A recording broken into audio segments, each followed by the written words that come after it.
Welcome, everyone. Welcome back to From Scratch, the podcast, as we explore the fascinating intersections of alternative healing, ancient wisdom, and modern life. I'm your host, James W. Falcon, and I am thrilled to have you with us for episode number 5. And what I'd like to do at this point, as a special moment in every one of our podcasts, I would like to introduce to some and present to others our illustrious founder and host, Teresa Angela. Teresa? Hey, hey. Hi, everyone. So, tonight we're diving deep into a captivating topic that blends the realms of astrology and health, medical astrology, and the profound influence of the moon on our bodies. So, have you ever wondered how the phases of the moon can impact your physical or emotional well being, or how the stars might play a role in your health? In this episode, we will uncover the connections between celestial movements and our health, exploring the age old beliefs and the modern interpretations alike. Whether you're seasoned in the science and art of astrology or just curious about how the cosmos might be guiding you, there's something here for everyone. So get comfy and let's embark on this cosmic journey together, ready to see how the universe might just be influencing your well being. Let's get down to the moon. So, James, I was digging around all day looking for interesting things about the moon, and I didn't want to bore people with facts about the moon, but there are some scientific facts that everyone should know. But what caught my attention mostly was this it's like a 5 line poem. Well, it's the ending of a poem that I found on medium.com. And I'm not sure, I'm thinking this is the author. His name is Jason Cooper, and this comes from medium.com. It was written maybe 9 years ago. And this is the ending part. And it says, "Tell me the story about how the sun loved the moon so much that he died every night just to let her breathe." And I thought that was the most beautiful thing that I had found on the moon. I'm sorry, wait a minute. Read that one more time, please. Tell me the story about how the sun loved the moon so much he died every night just to let her breathe. Isn't I, that beautiful? I love it. And before you go any further, Teresa Angela, let me just give a really quick shout out to all of our viewers and our listeners, and especially to those who have joined us in our live chat. If you would like to join us for this podcast episode and each and every one, then go out to the Facebook page From Scratch, where you can check in and post your comments and your likes and dislikes and be a participant in the program. Right now, we've got our listeners. Miss Farah just joined us. Virginia Smith is out there, and cousin Monica Griot. So anybody else that would like to join us, please feel free to do so. We welcome one and all. Thank you, ladies, for being a part of this. Teresa Angela, right back to you, please, ma'am. So I wanted to ask, so I know what my favorite is. Are you a sun person or are you a moon person?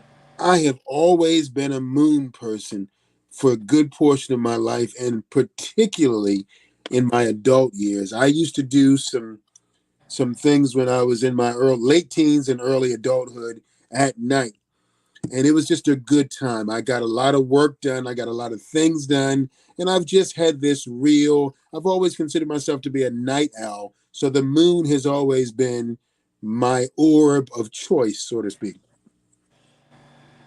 But my favorite is the moon, and I can trace it back to my childhood. So shout out to us having so many issues with our power, and so we would spend a lot of hours on our porch because it would be so hot. So shout out to WAPA from the 70s and to this day, same issues. But not having power meant that we had to find ways to keep cool, and we would lay on our backs straight onto the tiles on the porch to stay um, from being overcome with the heat. And so my sister and I, we would lay staring up at the moon. We would make comments about how or what we thought lived on the moon. Was there somebody that went to the moon? So I had this love of the moon from a very early time. I've always felt like the sun is aggressive. It seems loud, but the moon has this power. It seems soft, but it has and it carries its own power. I felt like it's so feminine and peaceful. So my thing has always been the moon. I think I'm a night person. I'm definitely not a morning person. So that's my thing. I like that. I like that a lot. You know, the moon is a fascinating part of our evening, part of our sky. It's just really fascinating. And I don't really feel like many of us truly appreciate and understand the influence the moon has on life here on planet Earth. We see it, it's such a part of our lives, but the moon has a much greater role in affecting what happens here on planet Earth than we even realize. As a science geek, a nerdy person, a blogger, and an author, I'm always fascinated by different things that I read, and I make these tickler files where I may see something in a blog, read something in a book, and I'll just put it away. I'll put it aside so I could use it later. And I ran across a few facts, and I used this fact one time in a recent coaching session. So there is a phenomenon called menstrual synchrony.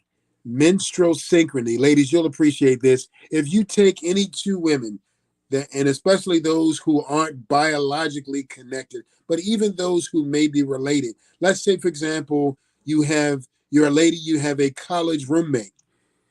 Science has told us that women residing together, their bodies will begin to fall in sync, so much so that their cycles, their menstrual cycles, will begin to sync up. So I thought to myself, okay, if that can happen among women, what would be the implications for any and every human being? And so I found out that that is definitely a thing where your biorhythms will begin to synchronize with the people that you are associated with most, primarily and particularly folks that you live with. So two men who are college roommates, a father and son, two roommates in any living situation as men could have a synchronous process happening with any of their biorhythms of their person. So it doesn't have to be and only be regarding menstrual cycle. So with that in mind, again, the moon plays a role in so many different faith practices because so many, I know of a few faiths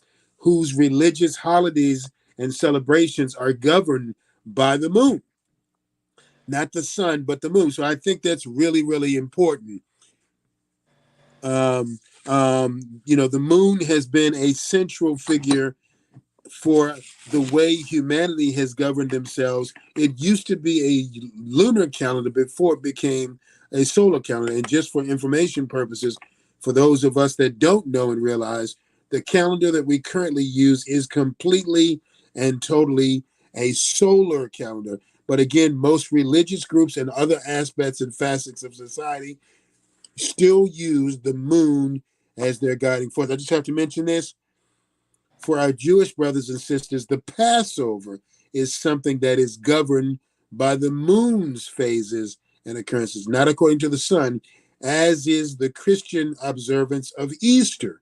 So, those are some examples of modern day practices where the moon is still a central and key part of what happens here. But the last thing is that we hear in movies, when we see TV shows and different shows, they say, "Oh my goodness, it's going to be a full moon tonight," and you hear this sense of dread whenever that is mentioned in movies, because what they're portraying is the fact that the moon definitely has sway over what we do and how we act. Because we are 70-80% made up by water, the moon's phases have a direct influence on water, which is why the tides raise and lower according to them. I think that's enough science facts for the night.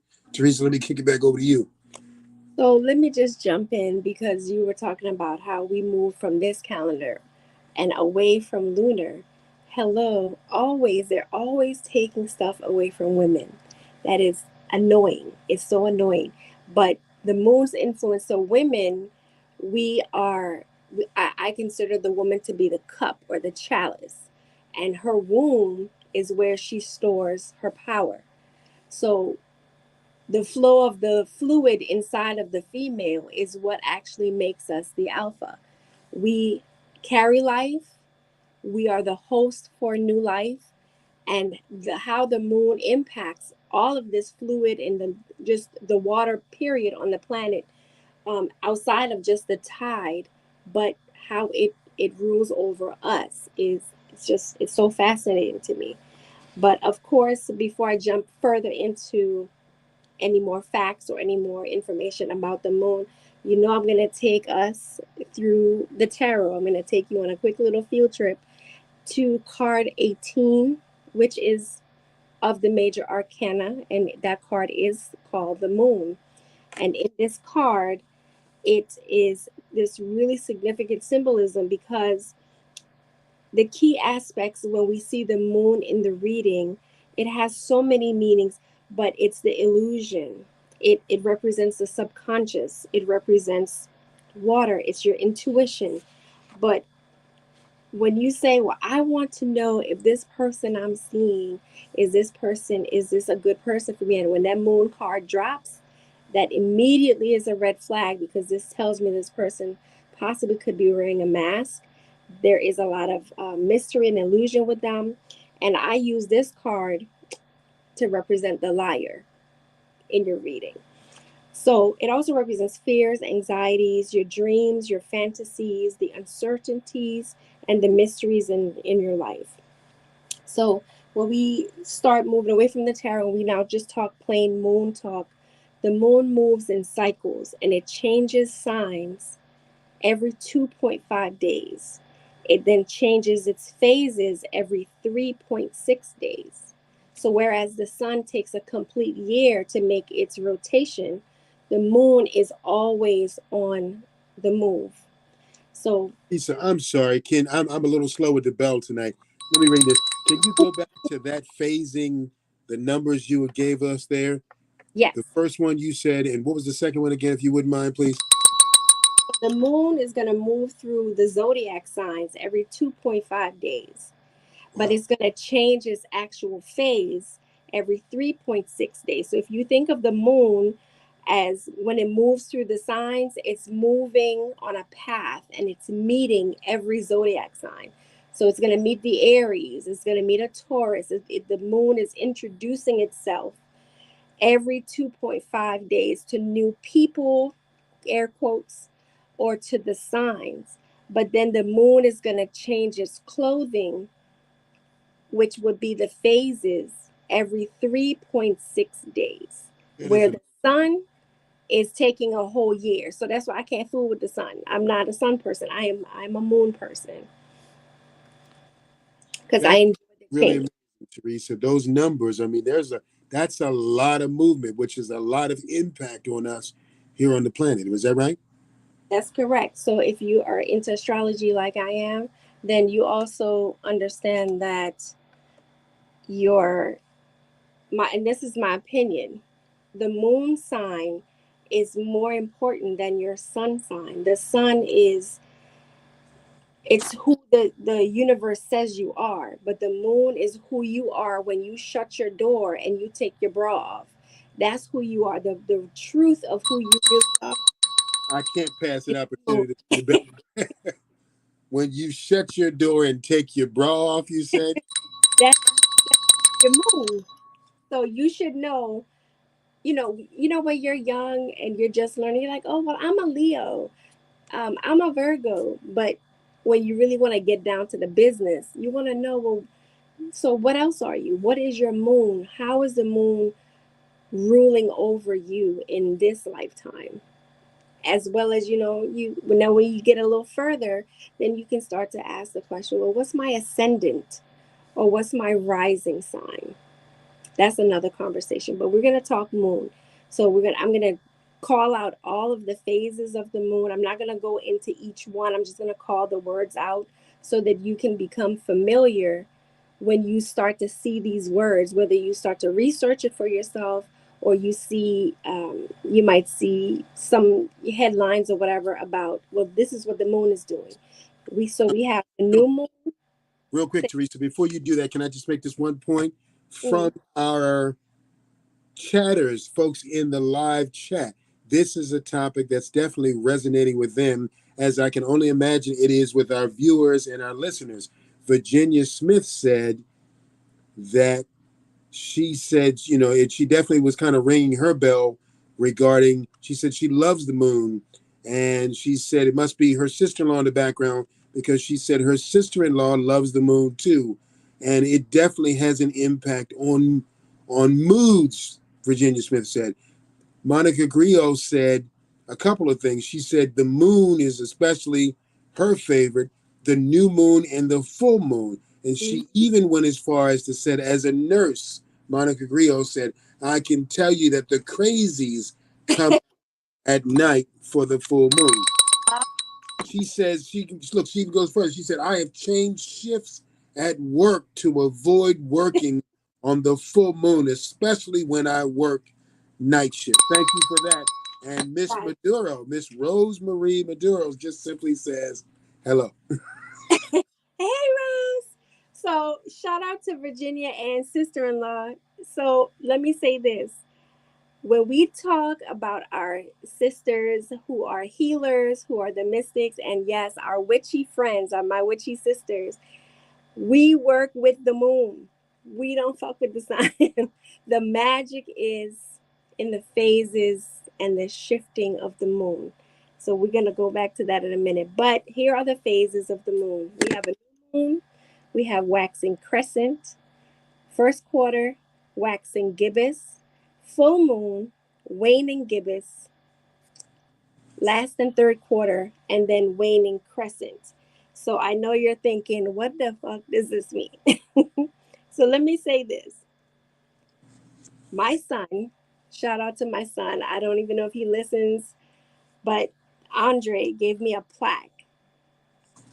This was months ago. I can't remember if it was for Mother's Day or what it was, but it's this beautiful plaque, and it says on it, what moon phase were we in when we met? And he had all of his siblings, including himself, and everyone's date of birth and the actual phase of the moon when I gave birth to them. And it threw me off.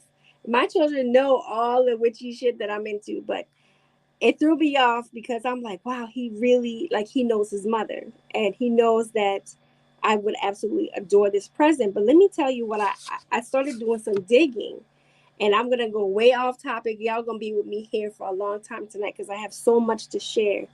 But I started to search for each of these phases that my children fall under. And it makes so much sense. So if you are a mom, jump on Google and start to find out what moon your children were born, what phase your children were birthed under. And it will help you to understand why they do the shit they do. So let me say this, the waning gibbous. I have two children born under this moon. So my first two, Andre and Kayla, were both under the waning gibbous. And these children, their mission, their purpose in life is to seek their purpose. They are here to figure their life out in this incarnation. These children are wisdom filled, they're natural healers, they are public servants, and they are self aware. And that is the gospel truth about those two. My next one is Carly, and Carly was born under the last quarter phase. This makes her a person who knows how to leave the past behind her. She starts in this lifetime, she's allowing closure to happen. She's a profound thinker and she's loyal. Gospel, I'm telling you, this is so profound for me. My last one, Carlito, is waning crescent. He is he is filled with empathy. He is a natural psychic. He's a visionary, and he's an old soul. So, of course, I'm not just going to do a little digging on my kids. I'm going to look at my own um, moon phase, which is waxing crescent. This makes me an intuitive, it makes me adventurous, full of curiosity. I enjoy challenges. I'm a pioneering spirit, and I'm what is known as a rebuilder. So I know how to take the bricks that people throw at me and build a house with. Wow, I got to ring the bell on that one.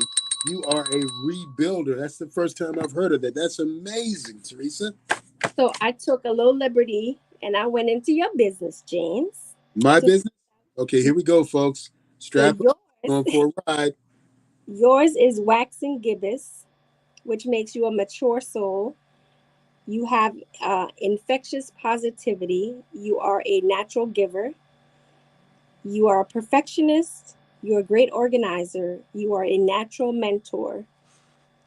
And that's your story. Wow, remind me to cash app you $15 when we're done, okay? Thank Uh-huh. you. Appreciate Yeah. it. Real quick, Teresa, before you go any further, a couple quick shots out from our chatters. Folks, you can join us to chat live through the YouTube channel. Be sure to go out to From Scratch, the YouTube channel, and you can join our illustrious viewers who are chatting with us live. Recently, Virginia Smith, when you were talking about the different phases of the moon, she said, yes, girl, they're so powerful when it comes to her practice. And Miss Virginia is into a few things. Um, Miss Farah said, as you were talking about the different phases, she said, yes, that's definitely the right time, the best time to do any work. Virginia Smith once again said her husband got her a book for Christmas last year that has all of the amazing facts that we're talking about. And it was Mm-hmm. so amazing for her in learning that. Thank you for our chatters, your participation, and your comments. We appreciate and value you so much. Right back to you, Teresa. So I know that we're giving a lot of this is very basic information, and there are people who have a little bit more experience who actually do work with the moon. But, you know, bear with me while I help the others. Everyone here is not on their path at the same time. Some people are in pre-K and some people are getting their masters. So I want to make sure that I'm catering to everyone who is here and everyone who's going to tune in. So when you work with the moon, and you want to use and incorporate certain crystals. So if you're working on a full moon, you're not going to use the same crystals that you would on a darker moon. So if you want to work with the full moon, you're going to use the feminine stones, and those are amethyst, labradorite, opalite, moonstone, selenite, clear quartz. Some people even say kyanite. If you're going to use crystals and you want to do work with the new moon, so if you know the new moon, there's no light, you don't see it. The full moon, you will. The new moon dark crystals, obsidian, black moonstone, you can do labradorite as well. If you are really into connecting and syncing your entire physical self with the moon, then these are the people who would wear a lot of silver jewelry, and that is to pay homage to the Greek moon goddess that we know as Artemis. And that's for folk that love and wear silver a lot. Is that what you said? Right, some people may do it and they don't really realize they're doing it. They're drawn to that metal, and some actually know this, and so they indulge in that. So, quick recap, just talking about the moon, we understand it governs the tides on the planet. It rules all fluids within our physical body, including the blood flow, our menstrual cycling, fluid retention, fluid loss. We also should look to the moon for guidance on when to have surgery and when to avoid surgical procedures. Timing for such procedures will be as follows. Now, if you follow me on Facebook, I have been for a few weeks, I may put a random post up about what moon phase we're in, and hey, this is not a good day for surgery, or yes, this is a good day for surgery. And I'm not just pulling it out of the air. I'm actually following a website that gives me the exact information about the phase that we are in minute by minute. Um, And we're going to talk a little bit about the surgeries in just a minute.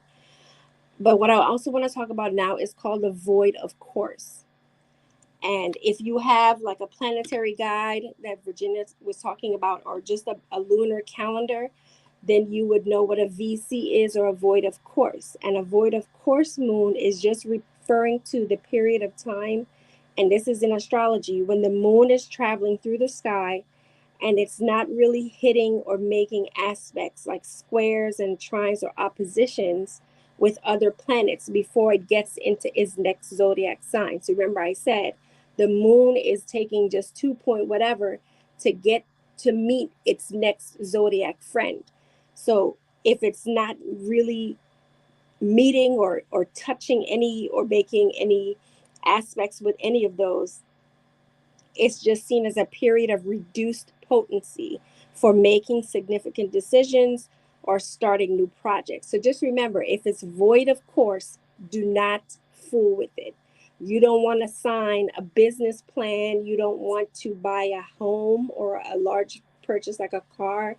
You don't want to sign a marriage license when you are in a void of course moon, because it will be voided. It will be basura. It's going to be trash, according to the universe.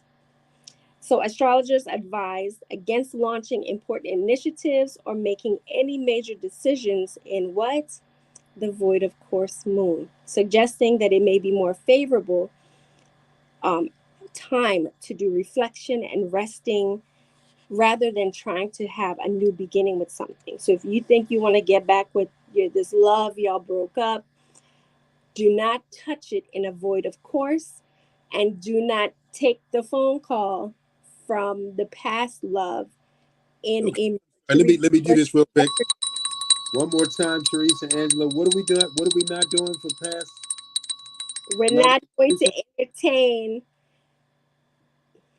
We're not going to entertain past loves. We're not going to accept phone calls from fuckboys in a Mercury retrograde or in a void of course.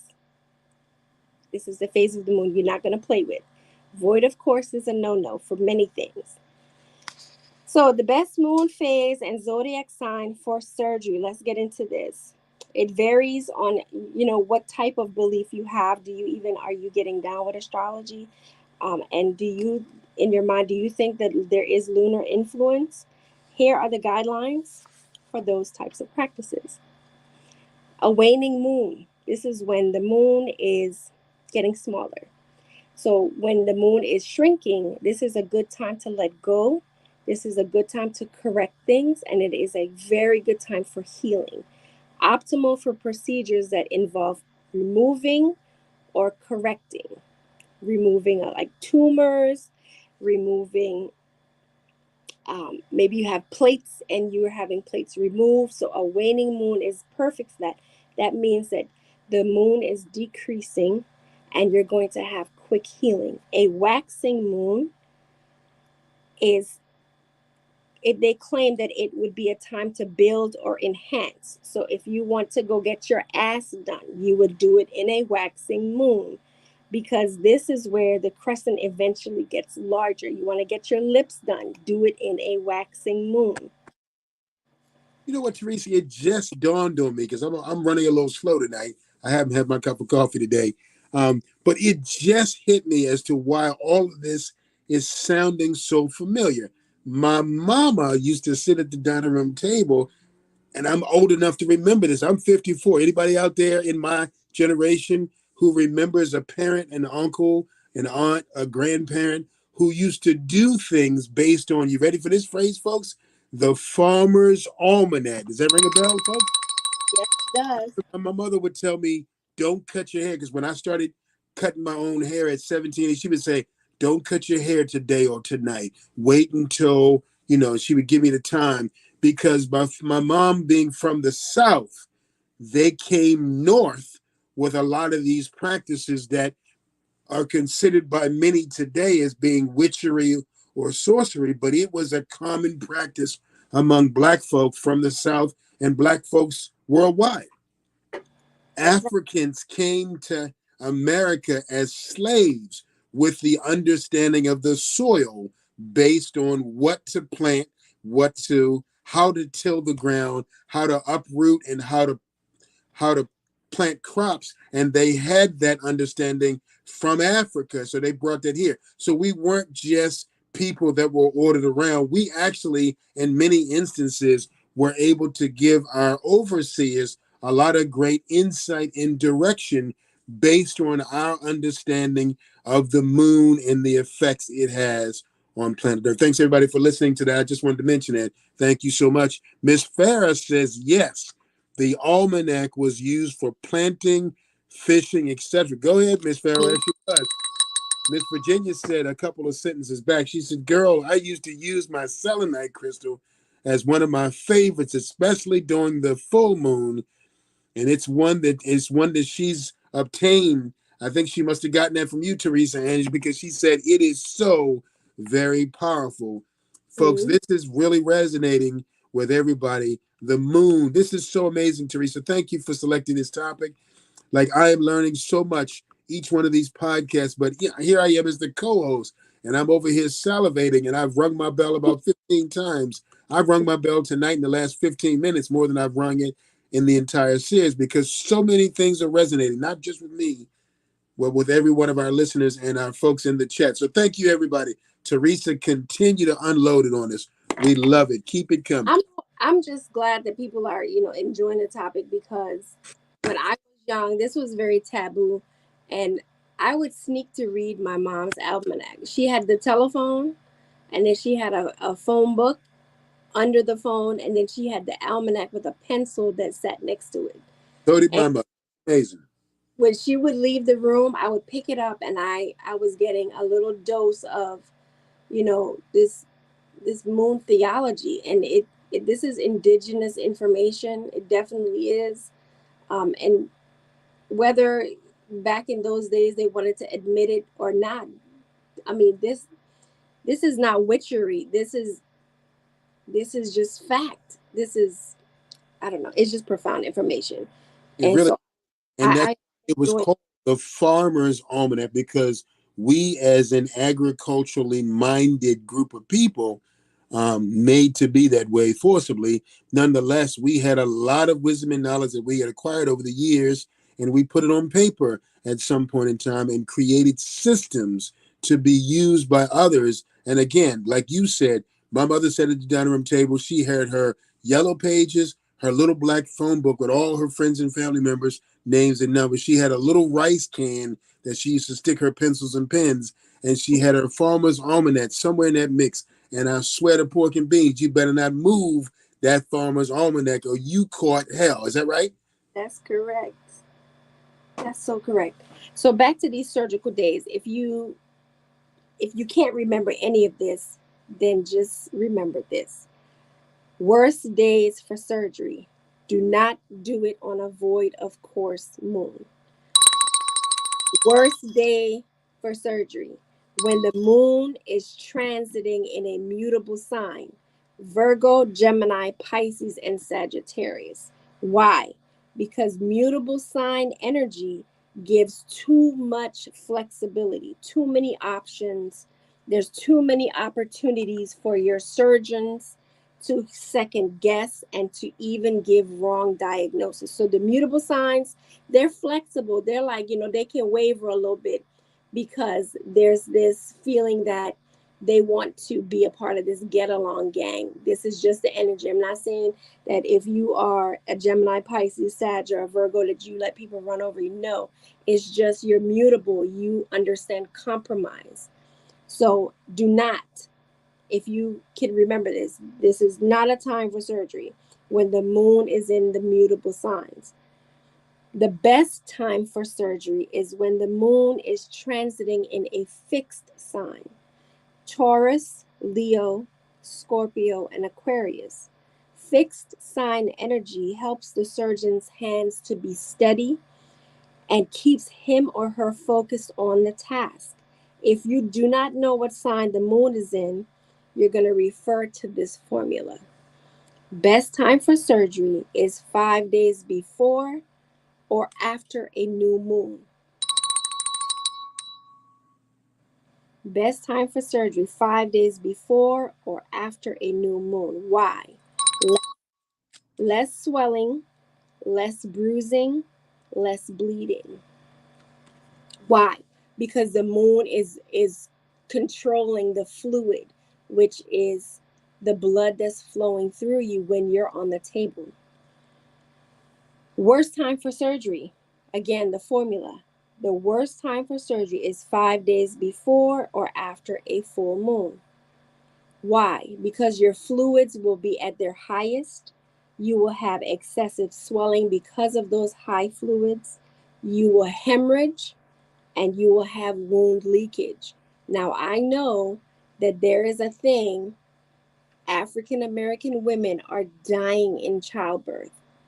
This is a thing. They're not being monitored, they're not being cared for as the other races of new mothers. But I would love to know,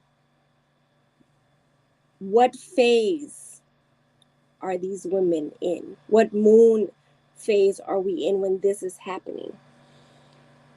No surgery ever, ever if we are in a Mercury retrograde or a Mars retrograde. Why? Because Mercury controls communication. So we're just looking at it. Everybody talks, oh my God, Mercury is fucking me up in this retrograde. Mercury's this. Do you know why? Because Mercury is all about communication, and it's not just person to person communication. This is communication between machines. So I don't want to get Wait, on a wait, plane. wait, wait, wait, wait, wait. It's not just Mercury is about. Say that one more time, Teresa. The whole thing. Mercury is not just about communication, person to person. But what again, love? It's, it's communication between large machines. So when I'm booking flights, I am not getting on an airplane if Ooh, we hey, are that a is Mercury stuff. retrograde. That is immensely rich, Teresa. I got to tell you, this is ringing a bell with all of our listeners, our watchers, and our chatters. We got these comments recently. I somebody said I got goosebumps. This is definitely a worthwhile topic. Virginia Smith, we have a newcomer, I believe, a Taylor Perry. Thank you, Taylor Perry, for joining us. And Taylor says, "Hey y'all, so glad to be here. It is wonderful, Taylor Perry, to have you here. Thank you so much for choosing our podcast." And cousin Monica says, "So lipo on a waning moon and a butt lift on a waxing moon." And if you have a question, call me. I will tell you. You want that ask done? Call me. I'll tell you when to do it.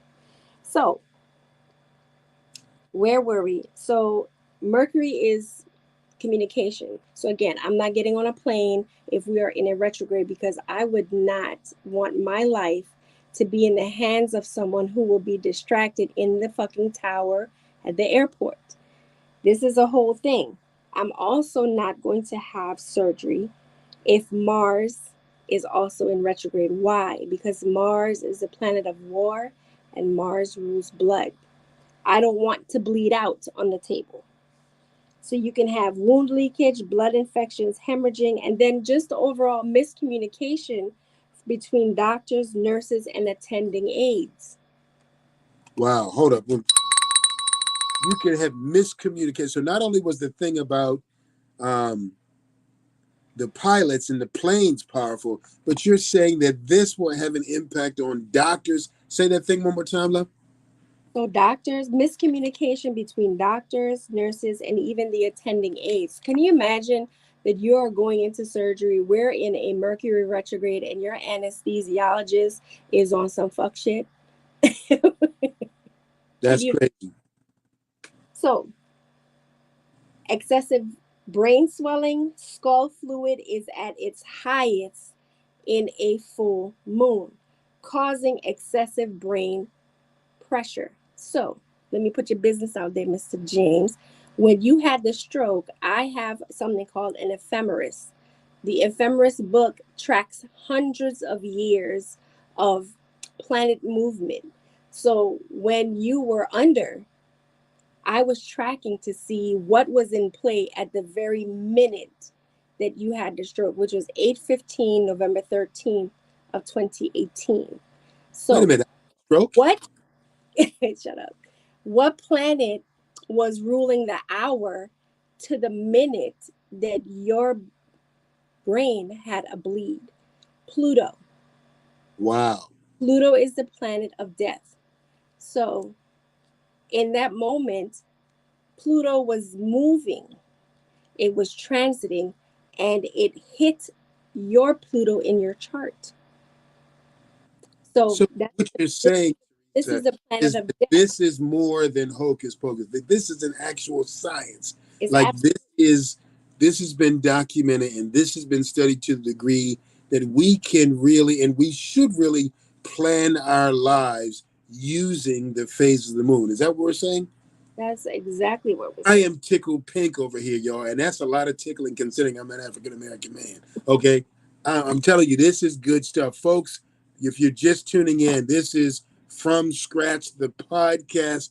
There's so much jumping off on this. This thing is hot and popping. Thank you for joining, folks. Don't forget to get on out to the YouTube channel From Scratch to hear this episode and all of the segments that we've done. This is episode 5. You can get out there and see our promotionals and other things. And you can also, if you'd like, you can join our chatters live on this broadcast and every podcast each time we air. You can give your comments, your exchanges, your say so, your perspective live. We'll call you out and we will make sure to read your input. Thank you so much, everybody, now and in advance for your participation. Back to you, Teresa. So, looking back at the ephemeris for myself, because I'm just nerdy like that, I wanted to know what was in play when this thing happened to me. Of course, I'm going to go digging. I went to the very minute, which was at 8:15 p.m. on January 13, 2023. So, in that moment, Pluto was also in play for me, and it was hitting my chart. So when people say, "Oh, you're a miracle, you shouldn't survive that," blah blah blah. Yes, but there's a science here. Yes, God saved me, but there is a science. I can It's trackable. So I get taken by ambulance in that emergency, in that moment, and I get sent to a hospital, and they had me for hours. By the time I was sent to Hopkins in the second ambulance, I had passed the hour of the Mercury retrograde that was in motion. I was coming out of a Mercury retrograde by 3 hours. And then I got rolled into surgery at Hopkins. So call it luck, call it God's hand, call it favor, or call it the science and the beauty of astrology. This stuff works.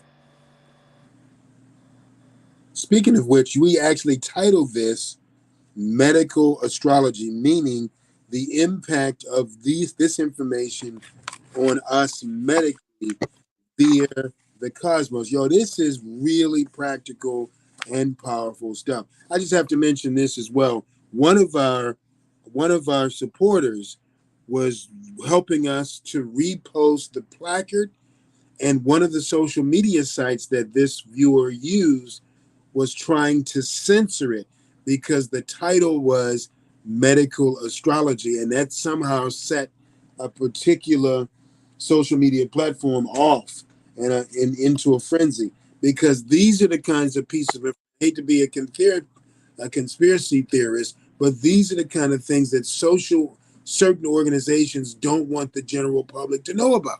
It's That's just right. like you hear Dr. Sabi and Dr. Barbara and the hell that they've gone through, trying to educate the general public about something that has for years been in the hands and the minds of the elite. And now this kind of information can be brought to everyday people through a common platform like this. Teresa, I am so excited that you are an intuitive person. And as we talked about last week or the week before, you definitely walk every day with the magic. And I'm thankful for that. And I know your listeners and your viewers, as well as your clients, are as well. So thank you for bringing this topic to our attention. Please give us more. So Before we get into more of the medical pieces to this, I'm going to go back to the zodiac, and I want to teach, or at least bring to their awareness about where their zodiac sign is ruling their bodies. So we're going to jump at the top with Aries. The body part that Aries rules is the head and the face. And the glands or the organs also connecting, being the Aries, would be the adrenal glands and the eyes. So if you know an Aries, Aries tend to be, they tend to have really large foreheads. Our governing animal is the ram, so we charge forward with our heads. We're not very logical thinkers in the moment because we're so excited to do things and to just to take the lead in things. So we charge. So that animal that we have is the ram. Um, so you'll know that Aries tend to be plagued with migraines. That's my cross to bear in this life. Moving on to Taurus, governing the body parts would be the neck, throat, and jaw, and the thyroid and sensory organs. Taurus people tend to have pains in their neck, their shoulder, they have tons of pain, even into the throat and the jaw. Gemini rules the hands, the arms, and the lungs, respiratory and nervous systems. Cancer is the breast, the stomach, and the gallbladder. Mammary glands, the body containers that contain water. So if you wanted to know who the moon has three children, and those children are Cancer, Pisces, and Scorpio. Her favorite of the three is Cancer. Leo Hold on. I'm rules sorry. I'm a little late. I'll catch up eventually. The moon has three children. Tell us again. Cancer, Pisces, and Scorpio. Her favorite is Cancer because Cancer is considered like the mother. It's the nurturing soul, and Cancer rules the home. Leo rule, rules or governs the heart, the back, and the spine, heart and major arteries.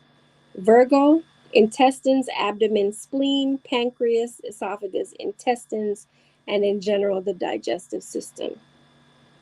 Libra, the lower back. Teresa, before you go forward, I just got to mention this. So we have a new person in the chat, not new to the program, but new this evening. Our mama is in here.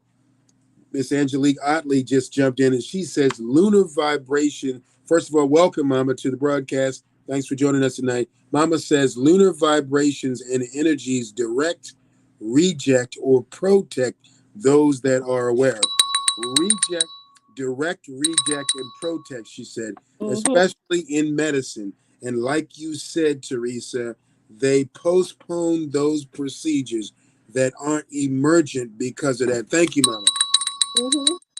Rose Marie Madero says, "That's my girl." Man, this is lit up, y'all. Thank you, everybody, so much. Teresa, back to you.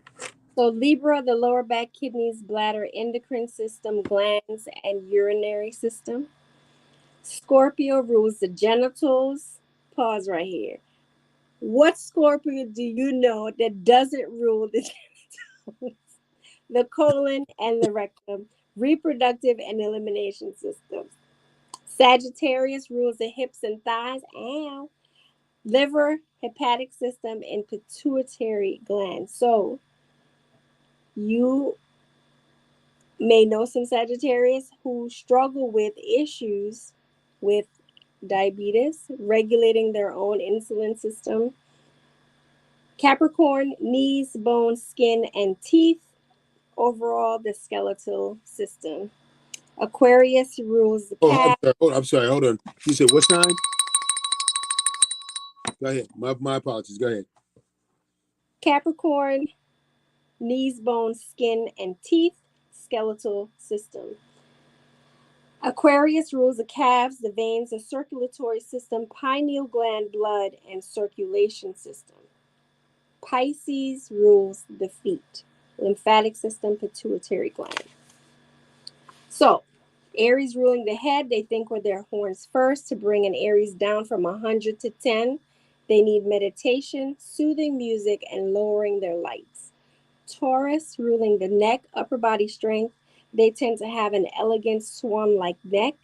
This fixed sign may have slumping shoulders to match that neck pain that I talked about earlier. Gemini rules the throat, lungs, and breath. Geminis need to have healthy lungs at all times. When they're not feeling at their 100% best, they might even experience or show shallow breathing. Geminis tend to have panic attacks that could stop them in their tracks, and it's just not a good idea for a Gemini to smoke or to vape. Cancer rules the chest, stomach, womb, breast, which means that a positive attitude to their body, their reproduction, and their parenting, either their own or to their children, is key. Let me stop here. I know a few asshole cancers. Let me just put a pin here. When a cancer is not a good parent, they will suffer in their physical body. This is not my formula, but I think it's fucking hilarious. Moving on. They may have a kind and intuitive nature that caters to having a strong maternal sense with an open chest, great posture. But what plagues a cancer may be stomach issues because they have a tendency to internalize anger, which could cause their own issues. Moving on. Wow. Leo rules the heart and the back, especially their spine. An open heart without expectation of return is the key to them having a pain free life. This could mean that you are open hearted. This gives you a more flexible upper body. They should practice good posture and have upper body strength exercises to keep them in that mode. Virgo, Very, very interesting. abdomen and digestive. I'm giving y'all some hacks, some keys here. Virgo with the abdomen and digestive system, this sign can allow anxiety to fester due to a lack of feeling in control. This leads to issues with their abdomen and their digestive system. Meal prepping would help a Virgo to gain control again, along with a healthier relationship with food, diet, and fitness. But when things are rough for the Virgo, the digestive issues may just be written in their stars. Wow. Libra, with their kidneys and their lower back, Libras tend to pay more attention to how they feel on the inside rather than how they look externally. So when things are really good, they feel beautiful on the inside and on the outside. And that's thanks to their toxin clearing kidneys. So a Libra who eats and drinks clean will literally glow from the inside out. If Wow. they do Amazing. not, they will have lower back pain and they could struggle with kidney related issues. Kidney issues are not fun. Ask me how I know. Scorpio rules the hips, reproductive organs, and the genitals, which means that hip opening exercises are valuable and it's a healthy attitude to sex and their overall genital health care that keeps them in a good balanced space.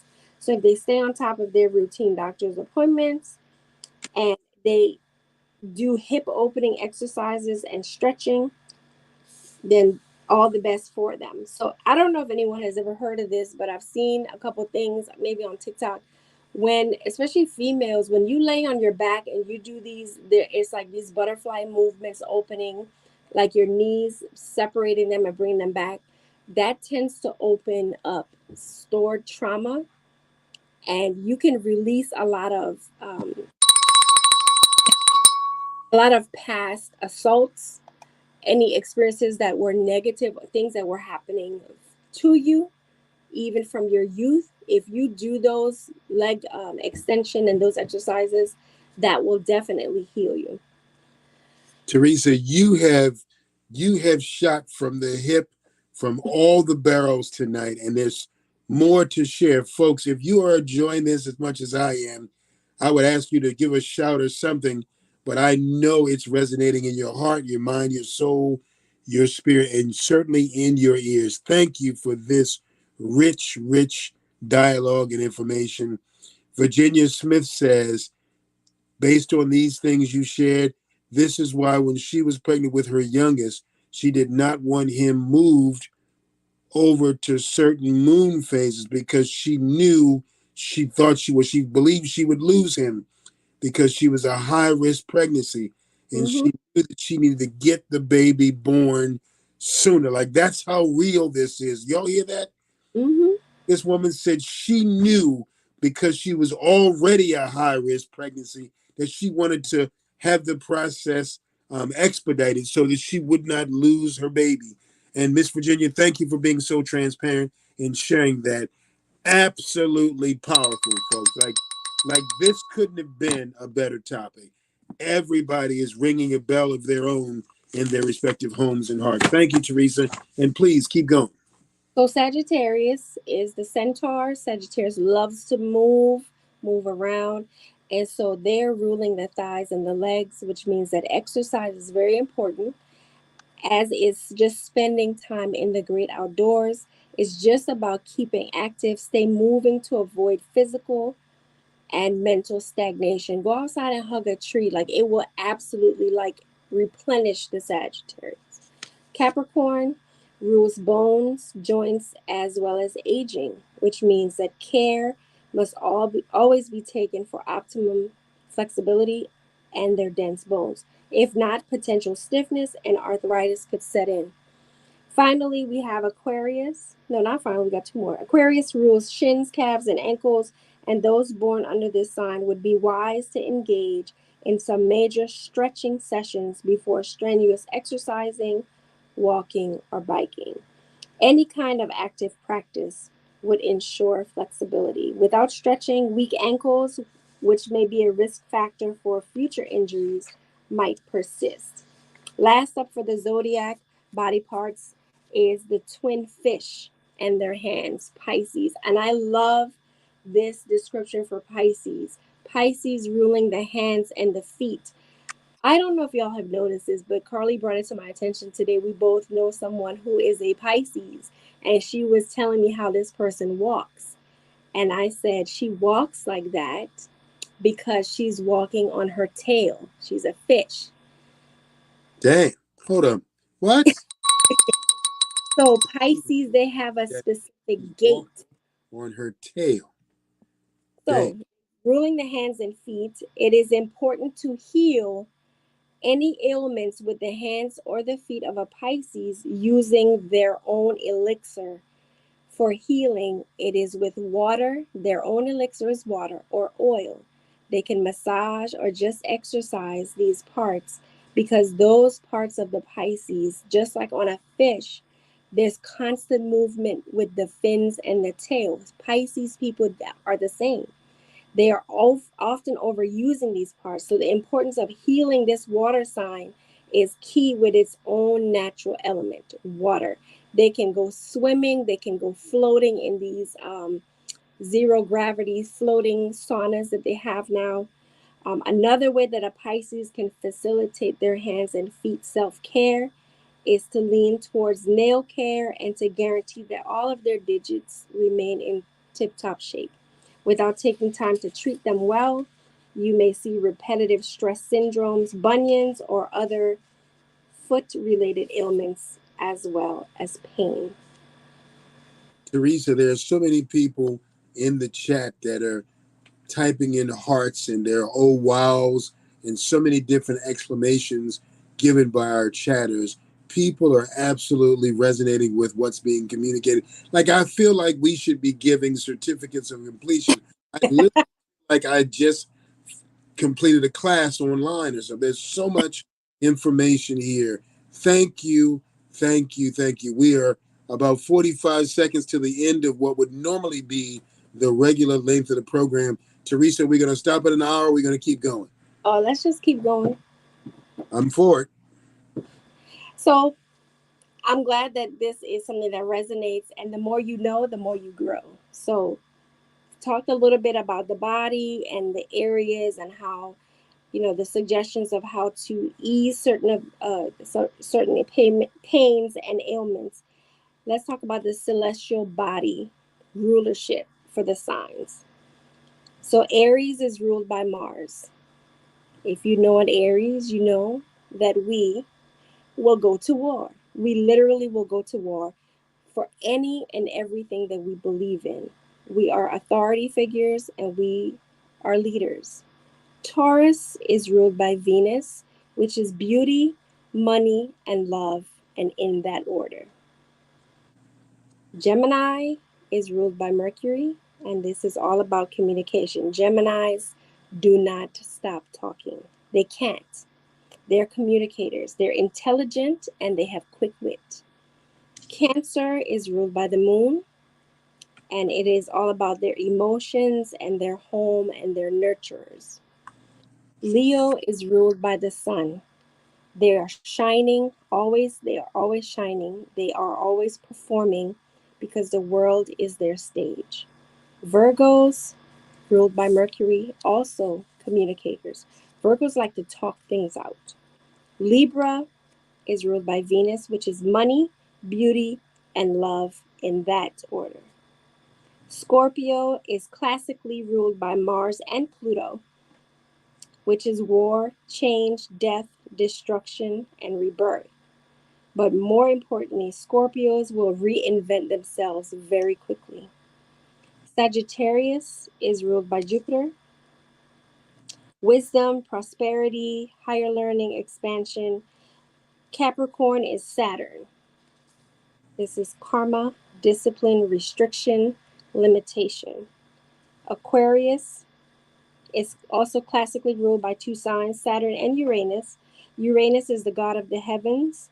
So Aquariuses tend to be resourceful, innovative, raw geniuses, radical upheaval, as well as change. Pisces is also ruled by the moon. Pisces tend to be very deep thinkers. They are dreamers. They are inventive in their minds.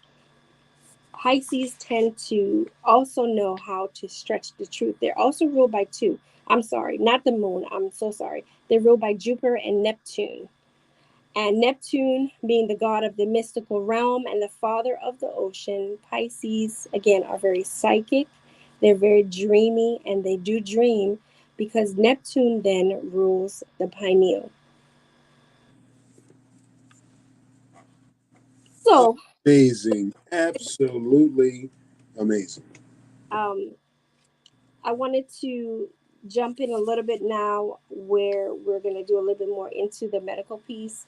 And I'm going to call out, I'm not going to single people out at all.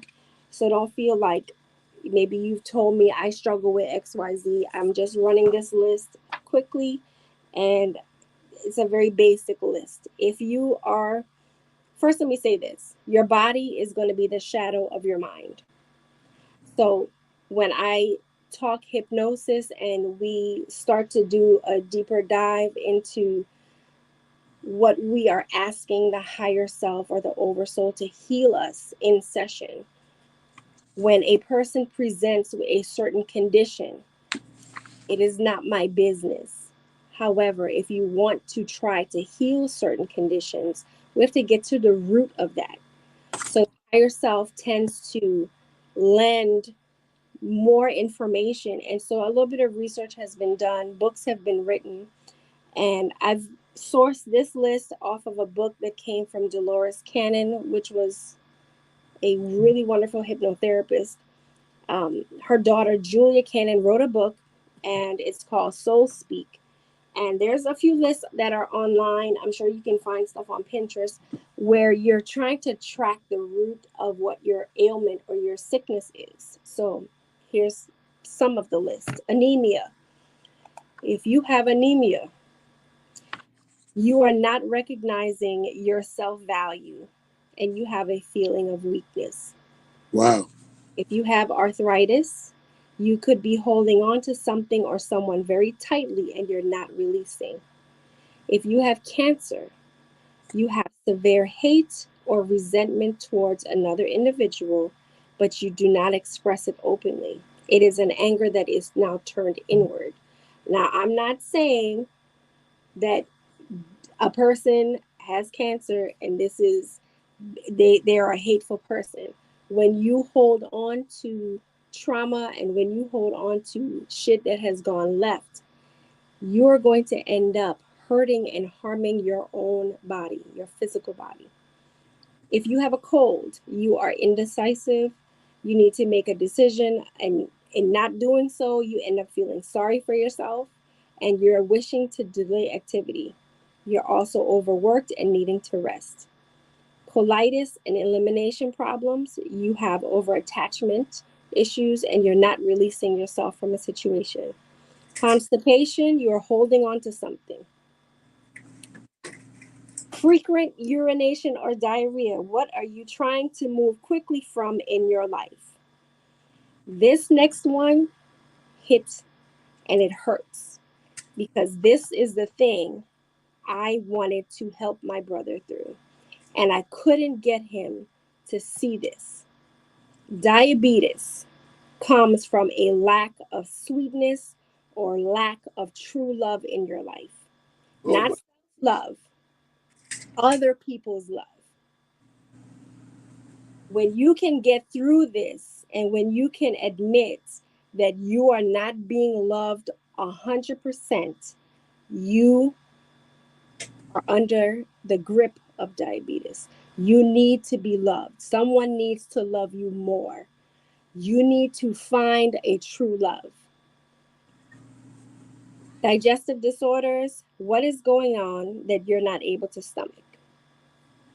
Ulcers means that something simply is eating at you. Eye disorders, inability or refusal to see things as they really are, or you're not wanting to look at something. I know people who always have pink eye. Why do you always have pink eye? You're refusing to see something for what it is. Foot, leg, or hip pain, you're not going in the right direction, or you're holding back on what you should be doing. So you're basically getting in your own way. Headaches is pressure or stress in this lifetime that could possibly be from a past life. Hearing disorders is the inability or refusal to listen or to accept what you are hearing, not wanting to hear something. This next one is another one that hits home. This is a heart attack. Feeling pressured by responsibility, wanting to escape because the heart is the seat of your emotions, problems with your love life. Liver and kidney disorders. The kidneys are your filters. So, firstly, the body, you should be trying to rid your body of deadly toxins and poisons.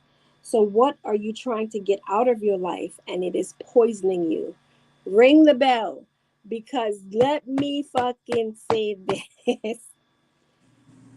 Kidney issues, being plagued with kidney stones. I'm I had you a said ring the bell. Hold on, I'm sorry, I'm a little bit late. Go ahead.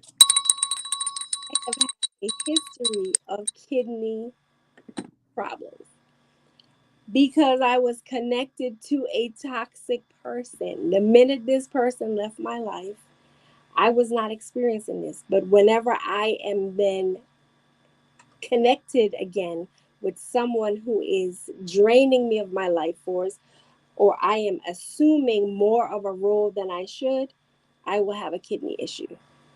That's just my opinion. Lower middle back issues, you're not feeling supported. Upper back, neck, and shoulder tension, it is because you are carrying other people's burdens. Wow. Lung disorders or asthma, you feel restricted, you feel smothered by individuals, situations, or someone is taking your free will. Nervous disorders, stress and worry causes that. Prostate disorders in males, feeling loss, dysfunction, or you have a misuse or you have been abusing your power. Not enough or too much sex. You may have taken a vow of celibacy in a past life. Whoa, whoa, whoa, whoa, what now?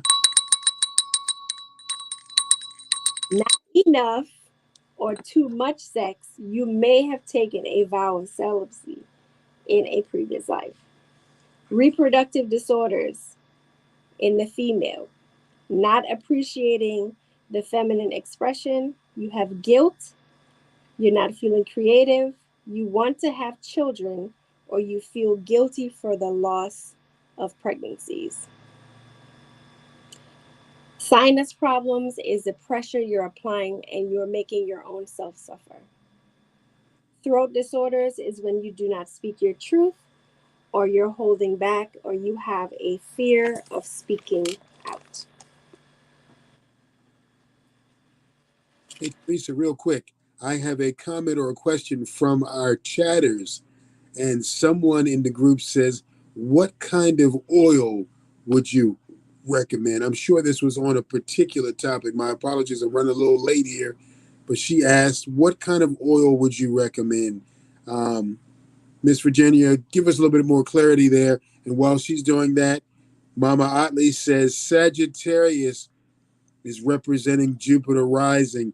Monica Griot says kidney stones are absolutely no joke at all. Mm-hmm.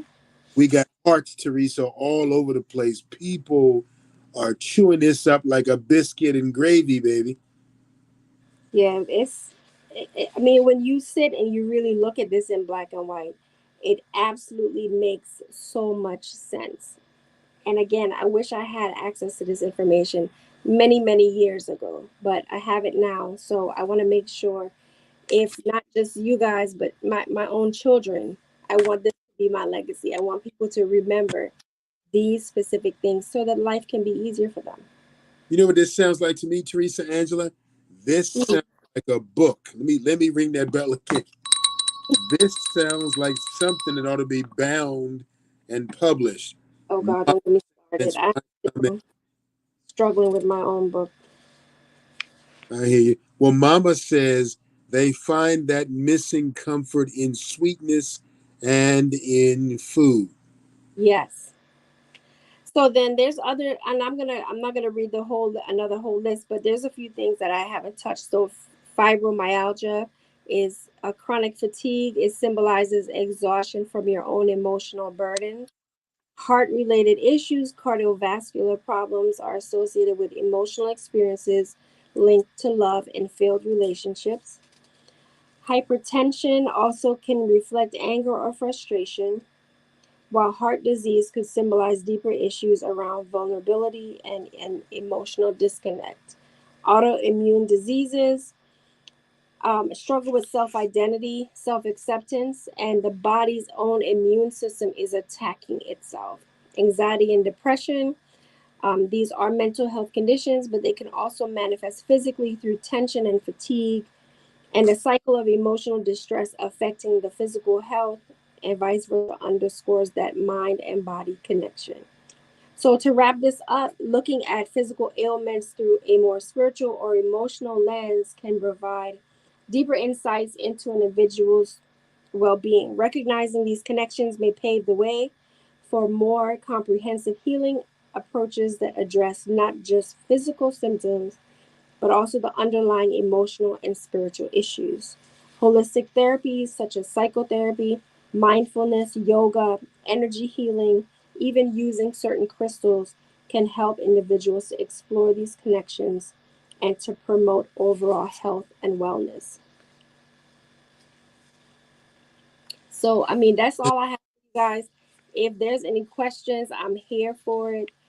But, you know, I wanted this to not be such a huge topic, but I wanted to pull the moon into then what we deal with in our physical bodies, not just as women, but as humans.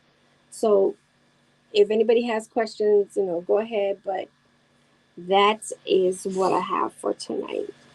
Well, we had a couple of people, Teresa, that mentioned something about denial. We had Mama Otley did that, Monica Griot, and I think it was Mama again. So she mentioned it twice about denial, and then she also made the point when you were talking about some of the symptoms about renal issues, people taking on the problems of others and of the world. And then when Miss Virginia said when you were talking about the last zodiac sign and having the water be in oil, Absolutely. Teresa, you have I mean, if this wasn't a PhD worth of information, right? I don't know what was. Thank you. Thank you. I'm ringing the bell because it's like it's school time. That was the school bell, y'all. The Great. school bell. So I want to thank everybody for tuning in to episode 5 from Scratch the Podcast, where we delved into the fascinating world of medical astrology and the moon's profound influence on our bodies. It has been captivating. This discussion helped us to explore how celestial forces can intersect with our health and well being. As always, I want to extend my heartfelt gratitude to each of you for joining us. Your curiosity and engagement fuels the passion that we have for uncovering these topics. Special thanks to my co host, James Falcon, for sharing his insights, his expertise, and for making the conversation all the more enriching. Thank you, James, for putting up with my antics, for switching the topics at the drop of a hat last minute this time, for me threatening to hide your bell. Guys, he has the patience of Job. He's a real Aquarius and he is battling an Aries ram. So if you Fun enjoy at all. if you enjoyed our exploration of the moon's phases and their potential impact on our lives, be sure to subscribe and like and share this little homegrown podcast. And I just want to say it just means so much because I have had so many false starts with podcasting, y'all. I got fired from my first podcast. It wasn't even my fault. And my second one, it just went down the tubes. Still haven't figured out why. But here we are. And this is, again, from scratch because I'm literally starting this from scratch. So having y'all here with James and I, it just means absolutely so much. And like my former colleague from way back in my WSTA days in radio, Irvin Brown, affectionately known as Brownie, he used to say, "Ahe." So I'm here, y'all. May he continue to rest in power, and I'm here to stay. Whew. So now, let me just take my hat off. Geesh, I have to release my tongue. Shanice messaged me and she was like, "Your tongue is tying." Yes, all this yanking is so tiring, y'all. But I have American listeners, so I have to speak as they speak in America. But my tongue is very tired. Please stay tuned for future episodes. We look forward to continuing this journey with you, navigating the many layers of the human experience through the lens of astrology and beyond. Until next time, take care, keep looking up, and may the stars guide you on your path to wellness, and may the odds forever be in your favor. This is Teresa Angela, and I'm signing off from the From Scratch podcast.